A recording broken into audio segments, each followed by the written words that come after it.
જે મહેમાન દીપ પ્રાગટ્યમાં હતા બધા સ્ટેજ પર પોતાનું સ્થાન ગ્રહણ કરી લે.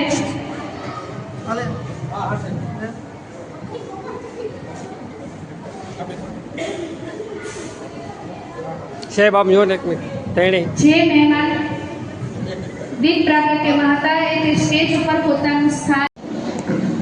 જ્યારે માતાજીના મંદિરને 55 કે 96 વર્ષ થયા ત્યારથી બધાને કહેતા આવતા હતા કે 55 વર્ષ થયા છે, 96 વર્ષ થયા છે, હવે જાગજો, હવે સમાજ જાગજો. તોય નહોતો જાગ્યો ને હવે હું કહું છું કે માતાજીને 110 વર્ષ ઉપર થયા છે, હવે સમાજ જાગજો.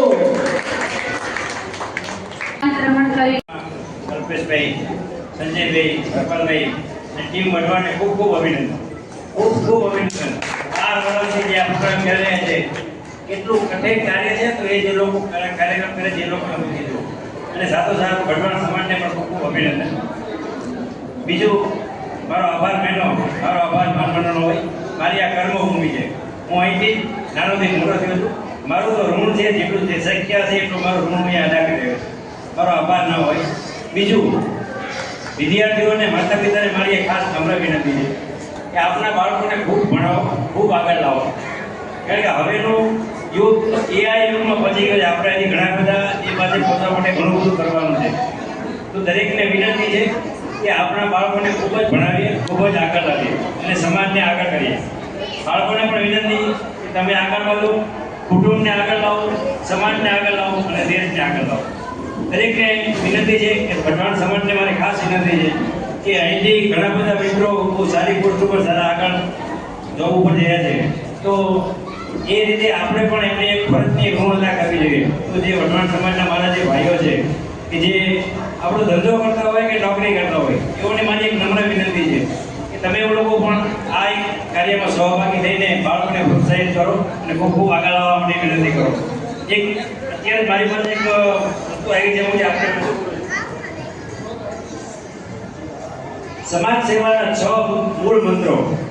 સમાજ માટે લડાઈ લડો, સમાજ માટે લડાઈ લડો. નંબર 2, લડી ના શકો તો લખો, લડી ના શકો તો લખો, લખી ના શકો તો બોલો, લખી ના શકો તો બોલો, બોલી ના શકો તો સાથ આપો, બોલી ના શકો તો સાથ આપો, સાથ પણ ન આપી શકો, સાથ પણ ન આપી શકો તો જે લડે છે, જે લખે છે, જે બોલે છે એમને સહયોગ આપો. અને એ પણ તમારાથી ન થાય તો કાંઈ નહીં, કોઈનું મનોબળ તો ના તોડો. કેમ કે ક્યાંય ને ક્યાંય કોઈ તમારા ભાગની લડાઈ કરી છે. આપ સર્વેને વિનંતી કે આ કાર્યમાં ખૂબ ખૂબ સહભાગી થાઓ અને બાળકો ખૂબ આગળ આવે એવી મારી પ્રાર્થના. અસ્તુ.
શૃંગાર હોય તો વાણી સુંદર બને, શબ્દનો શૃંગાર હોય તો વાણી સુંદર બને, અને સંસ્કારોનો આધાર હોય તો જીવન સુંદર બને.